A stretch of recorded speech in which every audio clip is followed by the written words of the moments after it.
আসসালামু আলাইকুম প্রিয় শিক্ষার্থীবৃন্দ, কেমন আছো তোমরা? আশা করছি আল্লাহর রহমতে ভালো আছো, সুস্থ আছো। আলহামদুলিল্লাহ, আমিও তোমাদের দোয়ায় ও আল্লাহর রহমতে ভালো ও সুস্থ আছি। আজকের অনলাইন পাঠদান কার্যক্রমে তোমাদেরকে আবারও স্বাগত জানাচ্ছি। প্রিয় শিক্ষার্থীরা, গত ক্লাসে আমরা আলোচনা করেছিলাম সুলতান মোহাম্মদ বিন তুগলকের প্রাথমিক পরিচয়, সিংহাসনে আরোহণ এবং তার যে শাসনকালকে দুভাগে ভাগ করেছিল তার শাসনকাল সম্পর্কে, এবং সুলতান মোহাম্মদ বিন তুগলকের পরিকল্পনা সমূহের কি কি পরিকল্পনা গ্রহণ করেছিল, 5টি পরিকল্পনার নাম বলেছিলাম। তাহলে চলো আমরা সুলতান মোহাম্মদ বিন তুগলকের যে 5টি পরিকল্পনা গ্রহণ করেছিল সেইগুলোর ব্যাখ্যা সম্পর্কে আমরা আলোচনা করব। প্রিয় শিক্ষার্থী, সুলতান মোহাম্মদ বিন তুগলক সিংহাসনে আরোহণ করেছিল 1325 খ্রিস্টাব্দে। 1325 খ্রিস্টাব্দ থেকে তিনি 1351 খ্রিস্টাব্দ পর্যন্ত সিংহাসনে আরোহণ করেছিল, তার শাসন কার্য পরিচালনা করেছিল। তার শাসন কার্যকে মোটামুটি দুভাগে ভাগ করতে পারি আমরা। প্রথমত, সুলতান মোহাম্মদ বিন তুগলকের শাসনকাল 1325 থেকে 1335 খ্রিস্টাব্দ পর্যন্ত।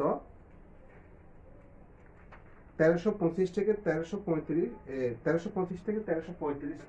খ্রিস্টাব্দ পর্যন্ত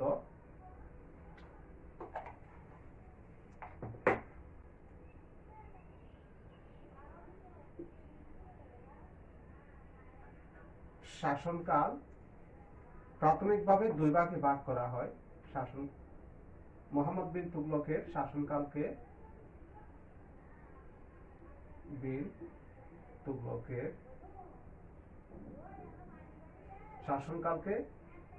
দুভাগ তুগলকের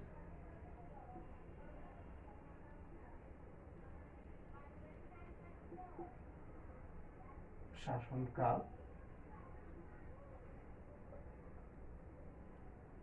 প্রাথমিকভাবে দুভাগে ভাগ করা হয়।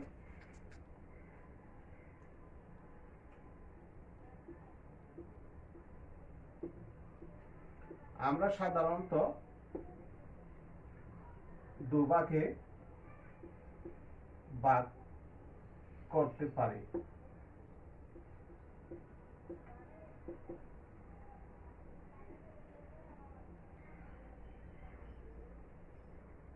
প্রথম ভাগ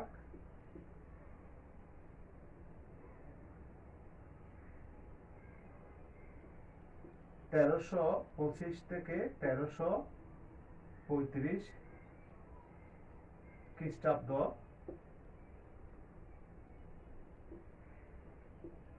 দ্বিতীয় ভাগ 1335 থেকে 1351 খ্রিস্টাব্দ পর্যন্ত। প্রিয় শিক্ষার্থীরা, সুলতান মোহাম্মদ বিন তুগলকের শাসনকালকে আমরা প্রাথমিকভাবে দুভাগে ভাগ করতে পারি। প্রথম ভাগ ছিল 1325 খ্রিস্টাব্দ থেকে 1335 খ্রিস্টাব্দ পর্যন্ত। দ্বিতীয় ভাগ ছিল 1335 খ্রিস্টাব্দ থেকে 1351 খ্রিস্টাব্দ পর্যন্ত। এই শাসনকালের প্রথম ভাগের মধ্যে তিনি সাধারণত সুলতানের সালতানাতের স্থায়িত্বের জন্য কাজকর্ম করেছিল এবং জনসাধারণের মঙ্গলার্থে কাজ করেছিল, এবং তা সফলভাবে কার্যকর করার জন্য তিনি প্রচেষ্টা চালিয়েছিল। এই যে 1325 থেকে 35 খ্রিস্টাব্দের সময়কালের মধ্যে। দ্বিতীয় ভাগে এসে তিনি 1335 থেকে 1351 খ্রিস্টাব্দ পর্যন্ত এই সময়কালের মধ্যে তিনি বিভিন্ন বিদ্রোহ দমনের মধ্যে তার শাসন কার্য পরিচালিত হয়েছিল। তাহলে চলো আমরা প্রথম ভাগের মধ্যে তিনি যে শাসন কার্যকে সুষ্ঠুভাবে পরিচালনা করার জন্য যে কয়টি পরিকল্পনা করেছিল সেগুলো সম্পর্কে আমরা আজকে আলোচনা করব। প্রথমত, তিনি 5টি পরিকল্পনা গ্রহণ করেছিল। কয়টি? 5টি। সুলতান মোহাম্মদ বিন তুগলক 5টি পরিকল্পনা গ্রহণ করেছিল প্রথম দিকে। মোহাম্মদ বিন তুগলক পাঁচটি পরিকল্পনা, মোহাম্মদ বিন তুগলক পাঁচটি পরিকল্পনা গ্রহণ করেছিল। পাঁচটি পরিকল্পনা গ্রহণ করেন।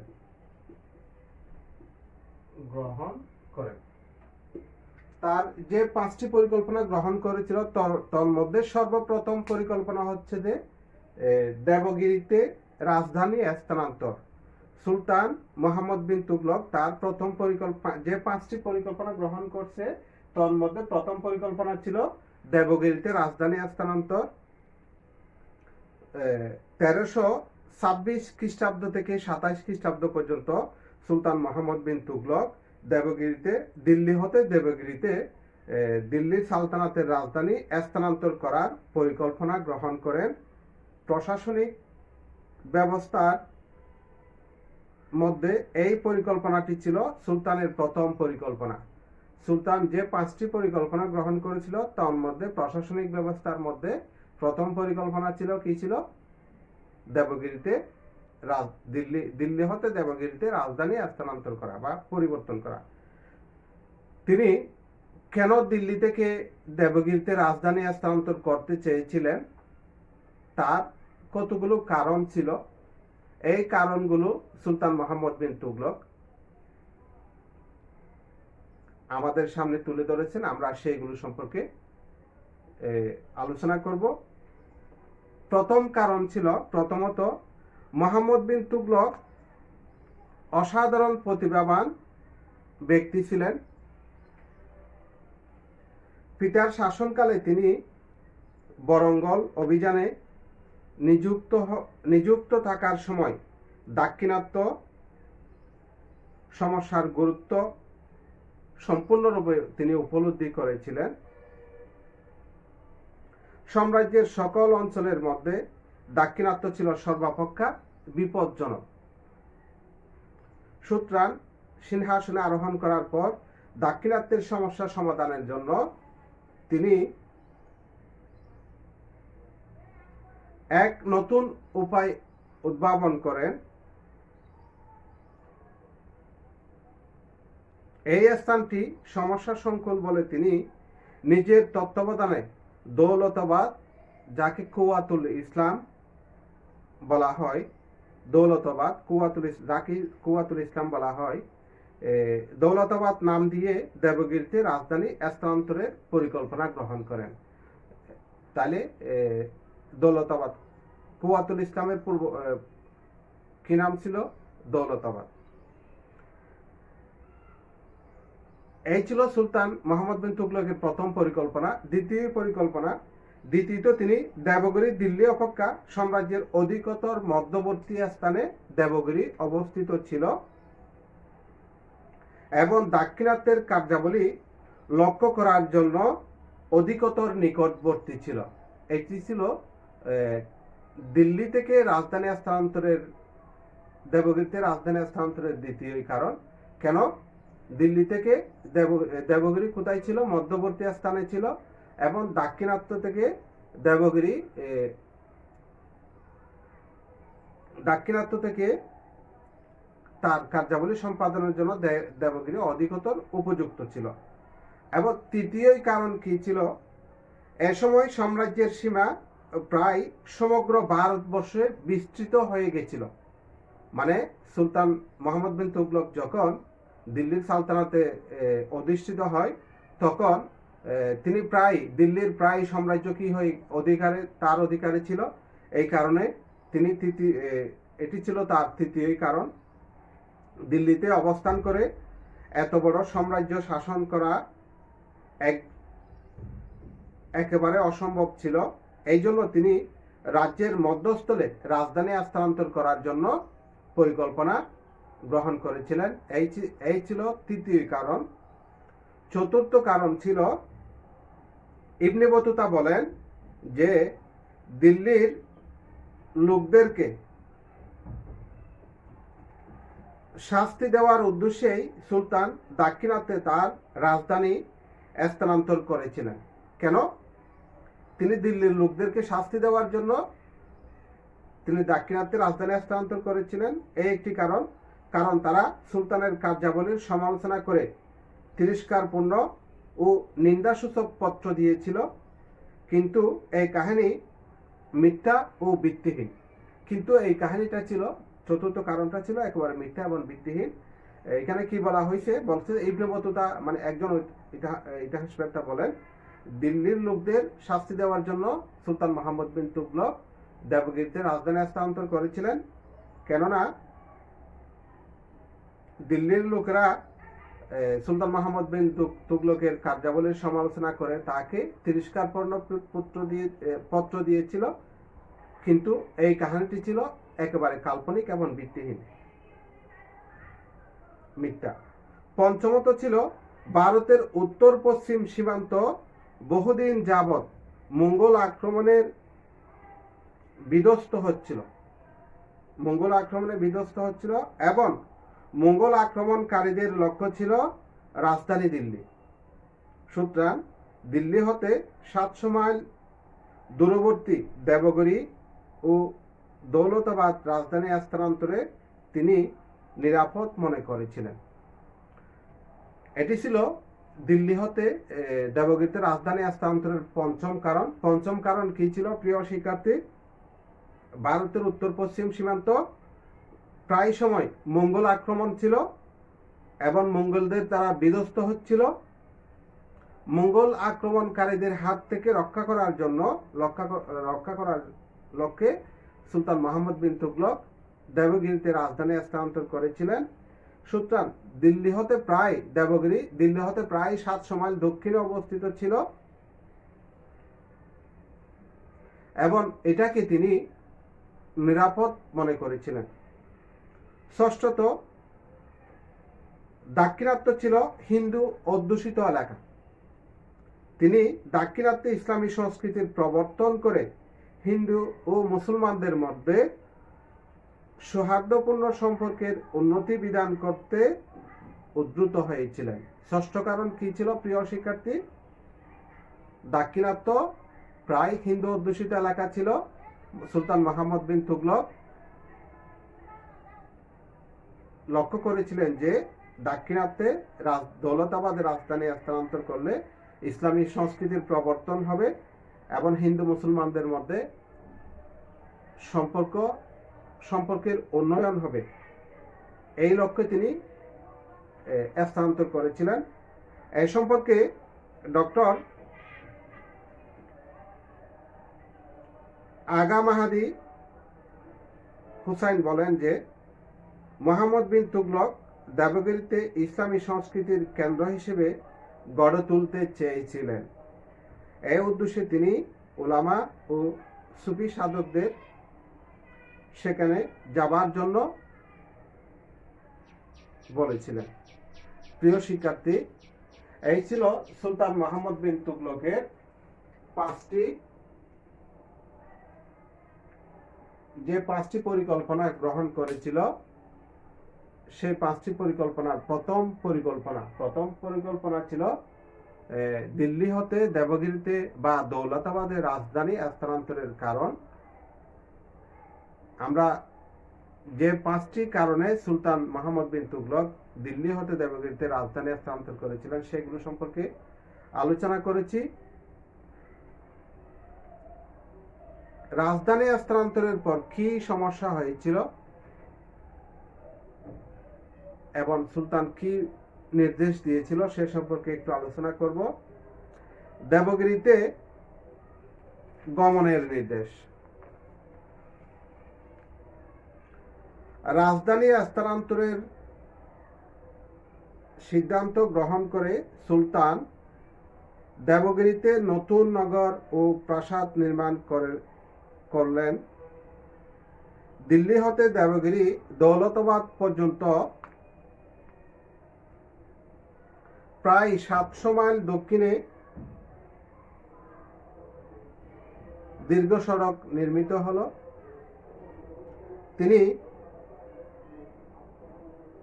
পথিকদের সুবিধার্থে রাজপথের উভয় পাশে বৃক্ষরোপণ, কূপ খনন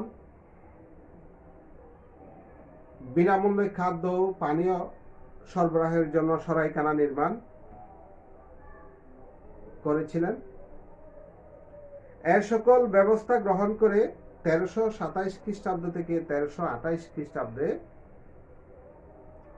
সুলতান উচ্চ শ্রেণীর ব্যক্তিবর্গ, প্রভাবশালী অভিজাত শ্রেণী সভাসদদেরকে নতুন রাজধানীতে গমনের জন্য আদেশ দিলেন। তিনি নিজেও দৌলতাবাদে গমন করলেন। দিল্লি হতে দৌলতাবাদ গমনের সুব্যবস্থা থাকলেও 700 মাইল পথ অতিক্রম করতে যাত্রীদের বেশ কষ্ট হয়েছিল। পুরাতন স্মৃতি বিজড়িত পিতৃভূমি পরিত্যাগ করতে গিয়ে সুলতানের প্রতি তাদের কিছুটা বিরূপ ভাব প্রকাশ পেয়েছিল। সুলতানের প্রতি যারা তাদের পৈতৃক অবস্থান, পৈতৃক স্মৃতি বিজড়িত স্থানকে তারা পরিত্যাগ করতে যখন যাচ্ছিল, তখন তারা সুলতানের প্রতি বিরোধ ভাবাপন্ন হয়েছিল। এ সম্পর্কে ঐতিহাসিকদের মন্তব্য ছিল। ঐতিহাসিকগণ মন্তব্য পর্যালোচনা করেন যে সুলতান মুহাম্মদ বিন তুগলকের রাজধানী স্থানান্তর সম্পর্কে ঐতিহাসিকদের মধ্যে অনেক বিতর্ক রয়েছে। ঐতিহাসিক জিয়াউদ্দিন বারানীর মতে সুলতান দিল্লিকে ধ্বংস ও জনশূন্য করে এখানকার সকল অধিবাসীকে দেবগিরিতে স্থানান্তরিত করেন। ইসামিও অনুরূপ মন্তব্য করেছিলেন। এ সম্পর্কে সর্বাধিক বিতর্কের অবতারণা করলেন ইবনে বতুতা। তিনি বলেন, দিল্লি নগরী মরুভূমিতে পরিণত হয়েছিল। তিনি আরো বলেন যে সুলতানের আদেশ পালনে ব্যর্থ হওয়ায় এক পঙ্গু ব্যক্তিকে বেলিস্তার সাহায্যে নিক্ষেপ করা হয় এবং একজন অন্ধ ব্যক্তিকে দিল্লি হতে দেবগিরিতে টেনে নিয়ে যাওয়া হয়। এই মন্তব্যটি ছিল ইবনে বতুতার।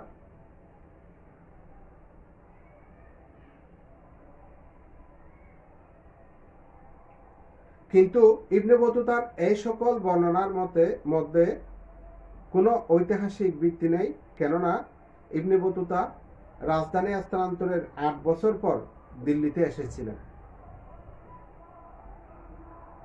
তার দৃষ্টিতে দিল্লি ছিল সে সময় সম্পদশালী ও ঘনবসতিপূর্ণ। অতএব অনুমান করা যায় যে 8 বছর পূর্বের দিল্লি সম্পর্কে তিনি যা লিপিবদ্ধ করেছিলেন এর উৎস ছিল বাজারের প্রচলিত কল্পকাহিনী। ইবনে বতুতা ও স্ববিরোধী বর্ণনার পশ্চাতে সুলতানের প্রতি তার ব্যক্তিগত আক্রোশ থাকা অস্বাভাবিক নহে। ইসামি সম্ভবত সুলতানের প্রতি ব্যক্তিগত বিদ্বেষ বশত দিল্লি ধ্বংসের কথা উল্লেখ করেছিলেন। পথে তাদের সকলকে বিশেষ দুঃখ কষ্ট সহ্য করতে হয়েছিল। বারানী দিল্লি জনমানব শূন্য ছিল বলে উল্লেখ করেছেন। নগরের কোনো প্রাসাদে কিংবা শহরতলিতে একটি কুকুরও বা বিড়াল অবশিষ্ট ছিল না। বারানীর এরূপ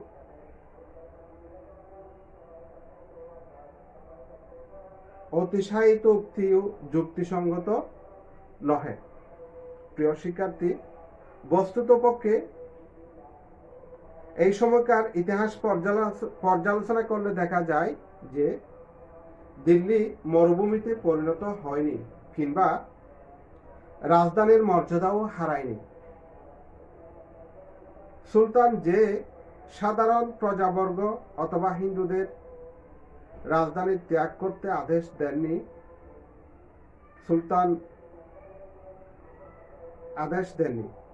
তা 1327 ও 28 খ্রিস্টাব্দে দুটি সংস্কৃত শিলন লিপি হতে জানা যায়। দ্বিতীয়ত বাহারাম আইবা কিসলু খান সুলতানের বিদ্রোহ ঘোষণা করলেন 1329 খ্রিস্টাব্দে। তার বিরুদ্ধে যুদ্ধ অভিযানের জন্য সুলতান দিল্লি হতে একটি শক্তিশালী সৈন্যবাহিনী গঠন করেন। যদি দ্বার রক্ষীরা পর্যন্ত দিল্লি ত্যাগ করে যেত তাহলে এই শূন্য নগরী হতে বিরাট সৈন্যবাহিনী সংগ্রহ করা সুলতানের পক্ষে কিছুতেই সম্ভব হতো না।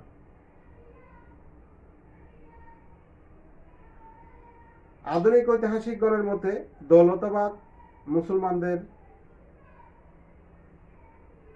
জনসংখ্যার অংশবিশেষ স্থানান্তরিত করার পরও দিল্লি সাম্রাজ্যের প্রধান রাজধানী ছিল এবং তা কখনো এর মর্যাদা হারায়নি। জনমানব শূন্য হওয়ারও কোনো প্রশ্ন ওঠে না। প্রিয় শিক্ষার্থী, দিল্লিতে প্রত্যাবর্তন। দৌলতাবাদ প্রায় 8 বছর কাল সাম্রাজ্যের রাজধানী ছিল, কিন্তু সুলতানকে নতুন রাজধানীতে নতুন অসুবিধার মোকাবেলা করতে হয়। মঙ্গলরা উত্তর পশ্চিম দিক হতে অনবরত হামলা চালাতে থাকে এবং উত্তর এলাকায় বিদ্রোহ ও অরাজকতা বিস্তার লাভ করে। তাছাড়া নতুন পরিবেশ ভালো না লাগায় আমির উমরা দিল্লিতে ফিরে যেতে চাইলেন। এমত অবস্থায় সুলতান পুরাতন রাজধানীতে প্রত্যাবর্তনের আদেশ দিলেন। এর প্রত্যাবর্তন এত কষ্টসাধ্য ছিল যে প্রতিমধ্যে অনেকেই মৃত্যুবরণ করতে হয়। প্রিয় শিক্ষার্থী, এই ছিল সুলতান মুহাম্মদ বিন তুগলকের দিল্লি হতে দেবগিরিতে রাজধানী স্থানান্তরের কারণ এবং দেবগিরিতে তাদের গমনের নির্দেশ। ঐতিহাসিকদের মতামত প্রকৃতপক্ষে কি ছিল সে সম্পর্কে। দিল্লিতে প্রত্যাবর্তনের পর তারা আবার প্রত্যাবর্তনের পর কি ঘটেছিল সে সম্পর্কে আলোচনা। প্রিয় শিক্ষার্থী, আমরা আগামী ক্লাসে দিল্লি হতে দেবগিরিতে রাজধানী স্থানান্তরের মূল্যায়ন সম্পর্কে আলোচনা করব। আজ এই পর্যন্ত। সবাই ভালো থাকো। আল্লাহ হাফেজ।